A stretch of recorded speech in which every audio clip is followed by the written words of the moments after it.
Okay, we got another serious topic: black fatigue. Why we're tired of ghetto culture. I wanted to react to this. This is actually on my save for later list. I saw this a couple days ago. I never got time to do it because I'm just not finding time to react. Um, I'm interested on what this dude has to say though, because we did react to like I think one other of his videos before.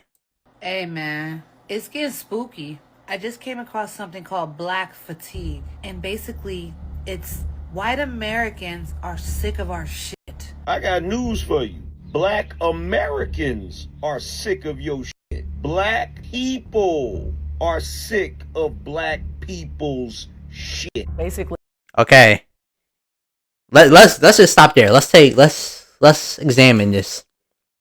Black fatigue. If you don't know what black fatigue is, that's basically how can all right. They have their own examples or definitions of black fatigue. I always thought that black fatigue was just another word for like black people being racist. I don't really know at the same time. I really don't know what black fatigue. I don't know the true meaning, but I know I can get an example of what it is.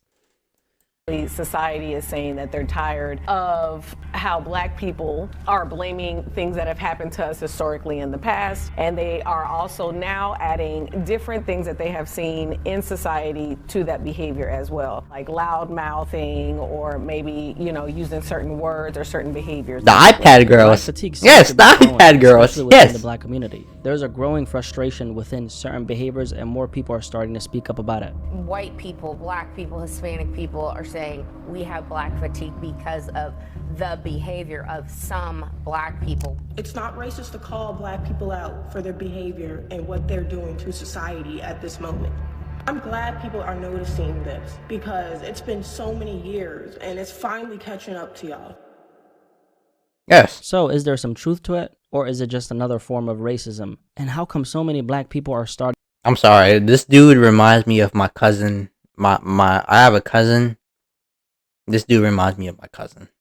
Like, I don't know how to point that out. I'm sorry. To speak up about this now. Either way, we got a lot to talk about today. Now, black fatigue is a growing term in the social media world, a phrase that's meant to explain a rising frustration, that was ignorant. Like, why they had to do? Small portion. Alright, that's cool though. That's cool. And some of the dysfunctional behaviors that are increasingly being called out. But here's the thing: this isn't a new term. The phrase black fatigue was originally coined in 2020 by Mary Frances Winters, a black author from New York. She was inspired to explore the concept after hearing the same phrase come up again and again from black millennials. "I'm tired," they kept on saying. The exhaustion wasn't just physical, it ran deep, tied to emotion, history, and identity. In her book, Black Fatigue, How Racism Erodes the Mind, Body, and Spirit, she explains that the original meaning of the term was about the centuries-long toll of the systematic racism passed down through generations. Now that was the original definition, but now the term has taken on a completely new meaning. Now to black fatigue, it has recently been turned into a feeling that some white and black people have who say they are damn tired of foolishness of some black people. It is a completely behavior-based issue. And when white people, black people, Hispanic people are saying we have black fatigue because of the behavior of some black people, we've all seen it, we all know what it is, it's everywhere. There are thousands of TikToks on it, posts all over X, YouTube videos, and even some mainstream outlets starting to cover it. Yeah, I mean, yeah, this is expected. The black people being. This is honestly, but like, I guess. But here's the thing. Here's the thing I would argue. What if were these people were all three of them? Is this black fatigue? Would this only be black fatigue if they were black? Think about. Ooh, wait, that's bars. Hold up. Think about that. What if these weren't black people? These three people. What if it was white people? Would that be black fatigue, or would that just be a crime? You feel me? I'm a go. I'm only such a started hearing goat. about this term very recently, and at I'm first such I a goat. assumed it was mostly coming from people outside the black community. But to my surprise, a large portion of the conversation is actually being led by black people, and that's when I knew that I had to do my own research by looking into this and sharing my take on it with you. Many of the most viral TikToks on this topics are coming from within the community itself. Black fatigue is real. Everybody is tired of black people, but it's two specific types of black people that everyone is tired of. Number one, everybody is tired of loud, ghetto, and ratchet, and violent, and mean, and angry all the time. Everybody is This tired young boy, of them. bro. Nobody wants to deal with them. Even other black people do not want to deal with these people. You know when you see them in public, you know when they're going to give you attitude at the CVS. Everybody knows it, and they want to avoid it. So how did we even get here? The answer to this can go in a few different directions, but let's talk about the most impactful factor of this, being the media. We're talking viral body cam footage of police encounters involving black people. Are you a Roblox fanatic? Microsoft Rewards has a brand new We don't way fuck for with you Roblox to over earn here. digital To dine and dash stories that reinforce negative stereotypes. Surveillance cameras caught 3 people leaving without paying a $200 bill for a shrimp and lobster dinner, according to the owners. Or the countless... Wait, is my camera... Is my... Oh, yes it is. Okay. Yes it is. Okay. Also, let's turn this light. Like, can we get a bright color?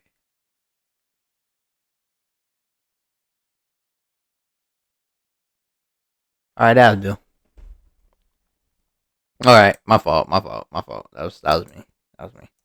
The fights, whether it's on a street corner or inside a McDonald's. The majority of these clips tend to feature people who, look like me, and they also seem to go viral, often shaping how outsiders view blackness as a whole. You got This type of green and content purple? has Hold on, let me definitely try and influenced match how you. a lot of people, white, Hispanic, or even black folks, view the No, culture. that would Unfortunately, do. over time, it's helped reinforce harmful narratives, and in many cases has been used to normalize different forms of racism. And let's be clear, we all understand that none of the reactions rooted in these stereotypes are justified, because it's not fair or accurate to take the behavior of a few and apply it to an entire group. However, when certain behaviors are That caught is on true. camera and go viral over and over and over again, they unfortunately start to paint an image of the entire community based on a handful of viral clips. Not because they reflect us, because obviously, I'm not on that. If you're black, you're probably not on this. At the end of the day, though, all the viral content is based on real situations that happened in the real world. Now let's take a closer look at some of the real world examples She that have forgot been her fueling these purse. conversations, starting with the dine and dash incidents. Now during the pandemic, or should I say the bandemic, in 2020 when the stimmy checks, the ban started hitting people's accounts and everybody started acting like Black Youngster when he first signed his record deal. Yes,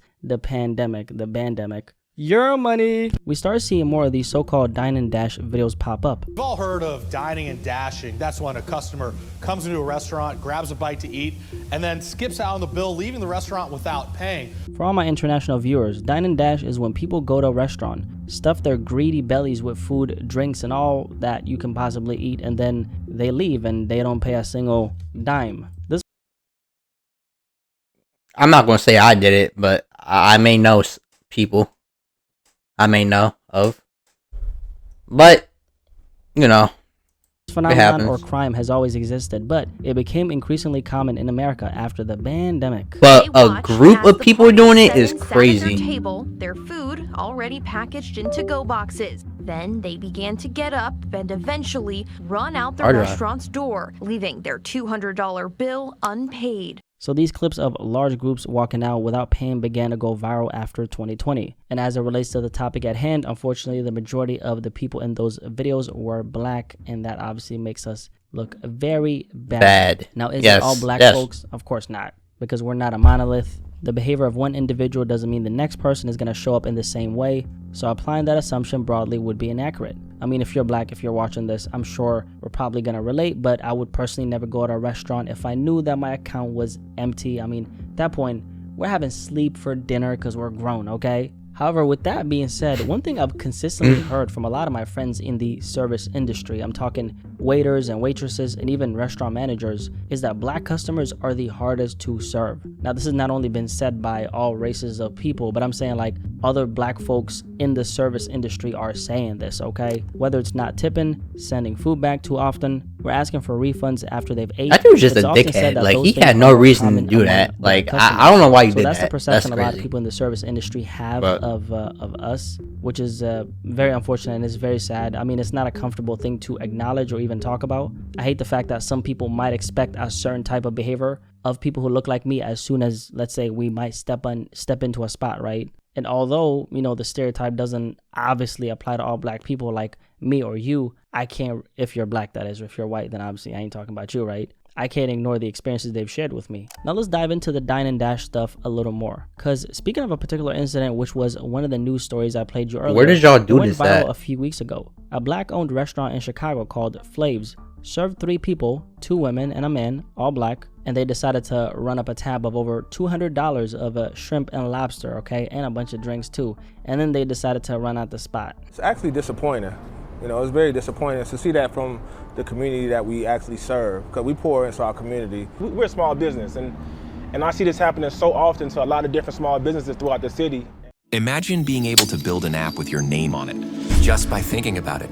Meet Base 44. Why is it me? Why me? Why? Groups of people, regardless of race, is okay. But 8 minutes in. Extremely sad that this was black folks doing this to other black folks. The young woman, the waitress who them the niggas table don't was care, a bro. black woman who had kids at home, mind you. Her not getting a percentage of a tip literally means she's not going to be able to survive in this economy. Because in America, tipping isn't optional, it's survival. A lot of servers don't even make minimum wage. Their income depends on those tips. So when you dine and dash, you're not just finessing the system, you're hurting working. That's why I always treat my barber. My barber get a little, you know, every time I get my cut, I'm giving my barber at least. My barber getting over $3. I treat my barber. I treat my barber. Same my dasher. My dasher, I always feel bad when I don't like, I feel like I always gotta tip like $2 at least, bro. I always feel bad, bro. Like, it always makes me feel bad when I don't tip my dasher. Cause I get self-conscious. Like, if I don't tip a dasher, I feel like they're gonna spit in my food. Like, and I don't want my Sprite to taste like spit. So, you know. Are black themselves, just trying to, you know, make it through this world and this economy like the rest of us. By the way, really quickly, if you're enjoying this conversation, drop a like for the algorithm and subscribe if you want to hear from me and you want to see my ugly ass face, okay? They apologized. They sent someone up here to pay the bill, but I declined to accept it. At that point, it was just like, you know. For real? We gonna pursue this the right way. And apparently they sent somebody to pay the tab on their behalf after they got exposed on social media. So you telling me that y'all didn't even have the decency to go in like grown folks and say, I apologize, I'm sorry, this economy is beating my ass. Not that it would make it okay, but you get what I'm saying? Like, you didn't even have the decency to actually go in and show your face. That's making us look bad, bro. Sent another What's up with you? Pay because they didn't have enough courage to show their faces in the establishment. So who they send to pay? Shame. Now, another story that went viral, again, featuring black folks. Absolutely hate the fact that we're getting this type of PR, but it is what it is, right? This story involved 3 black women, once again, in Chicago. Can somebody tell me what's in the water in Chicago with all these incidents happening? The audacity of this particular story is birthday bash. Because these 3 women didn't only dine and dash after a $262 bill. They were also caught in 4. Is this the bill? Alfredo pasta. Tequila, lemon drop, tequila, Alfredo pasta. Strike. I didn't even get to see it, but okay. Number 1. The 3 women from Rochester, New York visited Soul Vibes in the near north neighborhood Soul to food. celebrate a birthday and left behind a surprise. That shit would hit right now, tab yo. of over $200. And they also made a reservation with their names, phone numbers, and personal info. You fucking dummy. 2. You're a dumbass. You're so shit. You're so yo. Within 30 yo. seconds of the server stepping away. Yo. They also forgot that they signed up on the wait list before being seated, including their name and phone number.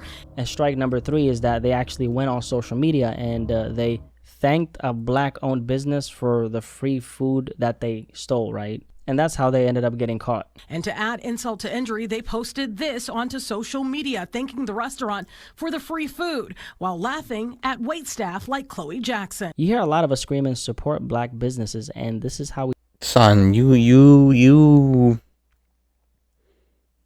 did this shit on purpose. Nah, I see right through it, bro. You did this on purpose. I'm not. Now, low-key, I low-key agree with this dude. I hate that people like say like black fatigue.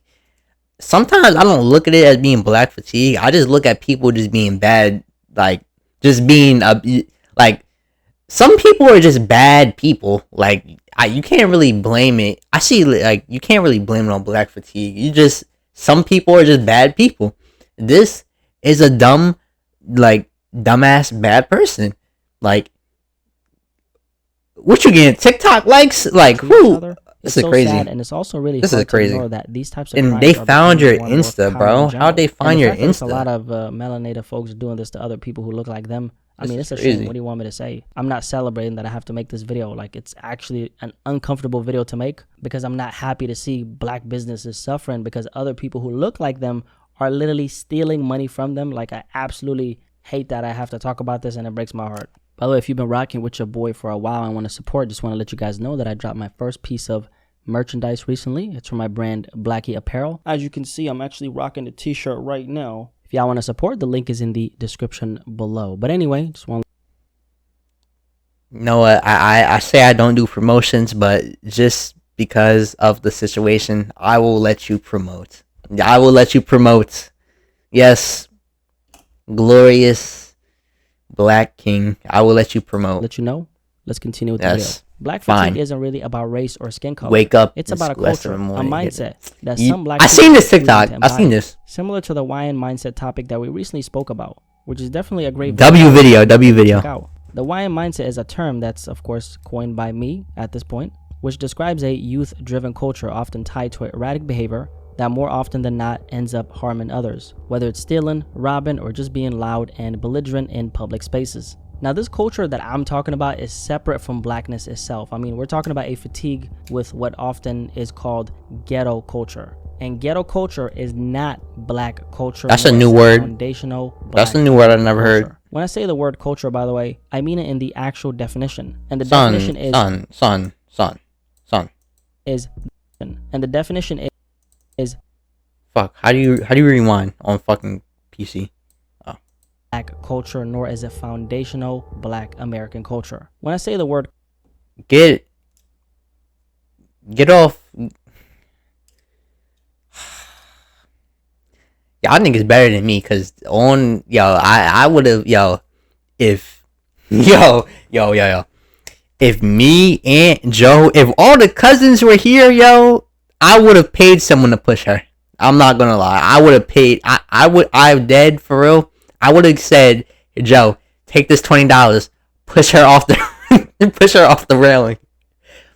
To see her bust her ass, culture, by the way, I mean it in the actual definition. And the definition is... Well, what the y'all all shared looking attitudes, at? behaviors, and values No. of a specific group of people. This isn't about race. It's a mindset that anyone She can hitting adopt, that, though. regardless of racial background. With that being said, I've seen this kind of behavior from white folks, Hispanic folks, and black folks, of course. So it's not about skin color. It's about class, environment, and ultimately how someone chooses to carry themselves. Because the way you choose to walk through this life, your demeanor, your energy, that's not only something you can control, but it is a conscious decision. We all have a choice in how we show up. So when I mention ghetto culture, I'm not talking about blackness. I'm talking about a specific pattern of behavior, which is undoubtedly dysfunctional and not a productive way of showing up in society. And a lot of it is often born from struggle, limited resources, and sometimes a rejection of accountability. And the accountability aspect is important because when black people are constantly boxed into a certain identity by the world, but especially by each other,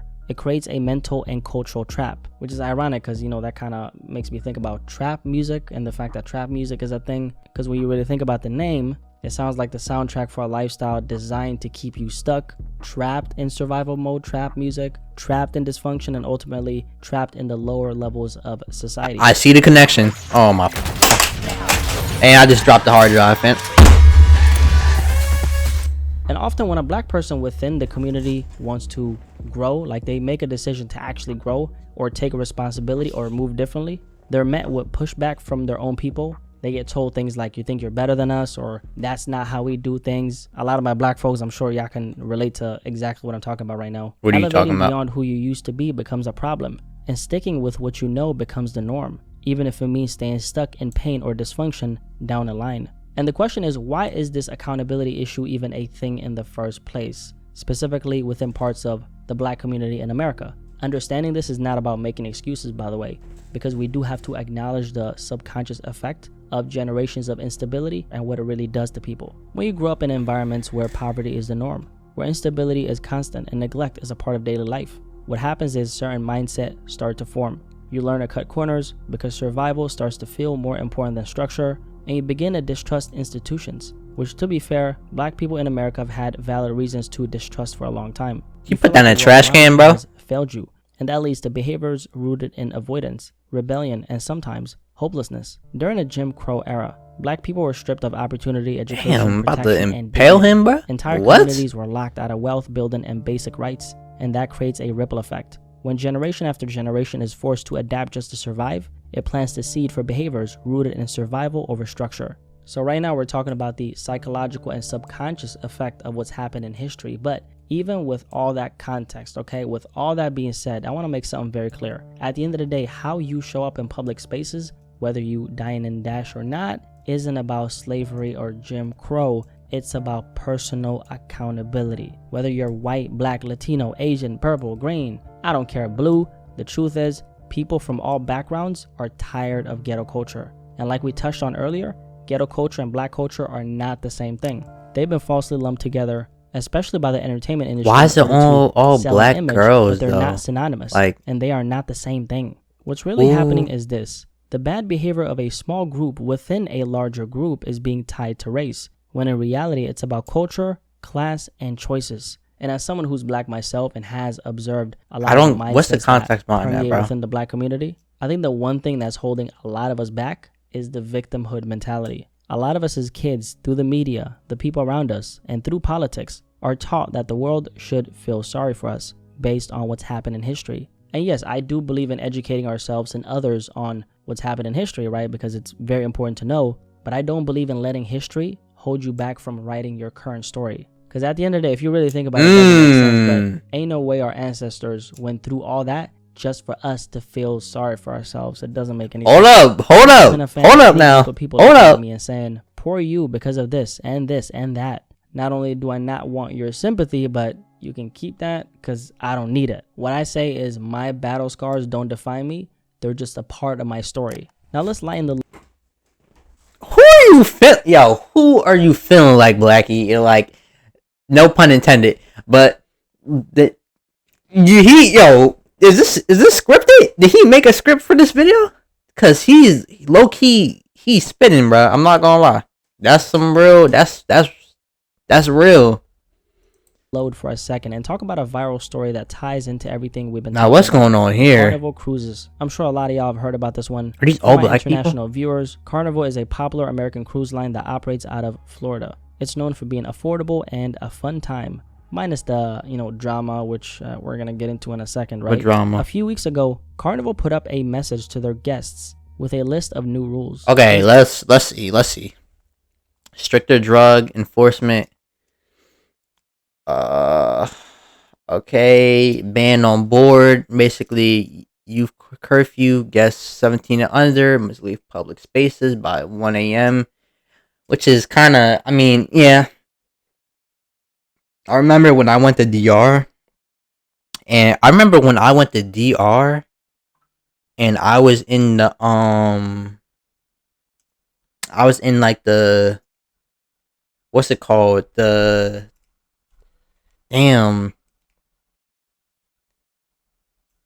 I forgot what it's called. What are the things called? It's not the hotel, but it's the place where you just stay at, like the inside area. Because when you go to other countries like that, especially DR, you're not supposed to go out of the thing, because that's where all the you feel, but you're supposed to stay in the resort. Yeah, you're supposed to stay in the resort. And I remember It was like 2. I was out. It was like 2 o'clock, 1 o'clock. I'm out with random dudes my age playing Ding Dong Ditch, hitting up all the restaurants because they're still open. Like, yo, DR is crazy. But fan restrictions. What does that mean? Oh, fans. Okay, Bluetooth. Yeah. That would be ban Bluetooth. I would honestly, that I think this policy needs to stay. This policy needs to stay. I don't know about this. Yes.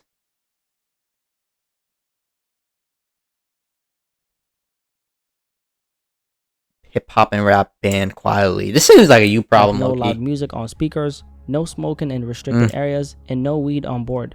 Pretty basic stuff if you ask me. Now there's a lot of backlash on social media about these new rules. Some people felt like Carnival was trying to push black folks out as customers, especially since more and more black people have been cruising in recent years. But let's be real, the backlash doesn't make no sense at all, okay? First of all, I'm generally confused as to why we'd assume those rules were automatically about us. Like, if you hear no fighting, no weed, no indecent clothes, and your first thought is they must... That's saying a lot, but yeah, I'm not gonna lie.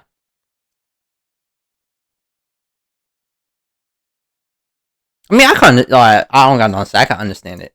Now I'm thinking about black people, that says more about what's been normalized in some of our spaces than it does about the company's intentions. See, because you when played I read yourself. those rules, I didn't associate them with black folks at all. My first thought But she was, did. Okay, She played looks herself. like they're just trying to filter out the What are chaos. y'all? It sounded like a business setting a standard for the type of content they want. Y'all getting y'all jumping? Y'all getting it jumping? So many people, especially in black Twitter, did take offense. What is that shows emoji, how yo? deeply some of these behaviors have been tied to our image, even when they shouldn't be. And honestly, I really take offense to that, okay? Because the rules didn't mention race, they mentioned behavior. Carnival is a business, and like any business, they want to create a safe environment for everyone. I mean, there's kids on these cruises, there's families, people who are just trying to relax, okay? Calling that racism waters down what real racism actually looks like, if you ask me. The truth is, the people complaining the loudest were probably the ones who had no intention of following the rules in the first place. And honestly, you know what? I'm just getting to that point where I'm tired, because I'm just tired of a small group of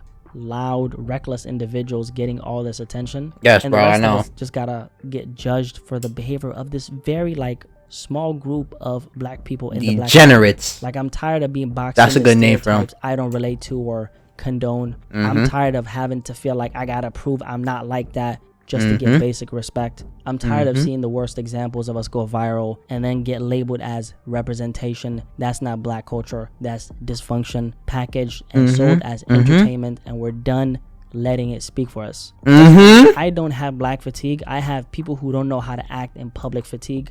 I have no home training fatigue. And this is not about race, right? It's about how you show up in shared spaces with other human beings. Respecting others in that way, it's not hard, but somehow people still have not learned that. The saddest part about this whole black fatigue thing is that it's only gonna get worse on both sides. How do you on think? one hand, we got the youth, What you like mean? the, YNs we talked about, running around playing stick-up men, acting like Tony Montana, catching felonies and bodies and pushing dysfunction like it's normal. A lot of these kids don't have father figures, no structure, no guidance. Shit, so I the do. behavior continues, and the tension keeps building. And then we have this small group of black folks who show up with no respect, no self-awareness, no discipline. They're gonna keep making it harder for the rest of us. And as that continues, unfortunately, Even more he people trying to hold outside her of the back. community are gonna grow resentful. And the same thing is also gonna happen within the community. There's gonna be more assumptions, more stereotypes, more division, and I absolutely hate that for us. If there's one thing I really want to say is we have to start holding each other accountable for how we show up, period. Too many of us walk through life, period, avoiding real conversations about accountability because we don't want to ruffle feathers. But that's the very thing that's keeping us stuck. And this is especially relevant in the black community. Real accountability is what's going to create a safer environment, not just for us, but for our future kids as well. Because at the end of the day, we're all a part of the same society. And if we've gotten to a point where basic respect feels optional, we've already lost. At the end of the day, I just really hope that this kind of conversation this opens dude the door is for speaking more conversations to be had about the things that are actually going on in the world in general. Chill, What's actually King, happening, chill. Why it's happening and how we move forward. This is about calling out bad behavior. It's not about tearing each other down or division. It's about accountability, growth, and wanting Why do you better do that? for all of us. If you made it this far, drop a little like on this video because I kept it real. Chill, King, chill. I'm not gonna lie. You you the one, bruh. I'm not gonna lie. And that's one of the reasons why. That's one of the reasons why I always think in the back of my mind. Well, not in the back of my mind, but I'm always thinking about. Or I was taught. How I grew up, I was taught to represent myself. I'm not representing other people. I represent myself. I think that's a good like mentality thing. Like I'm my own. I'm not following no one else's thing. I'm my own person.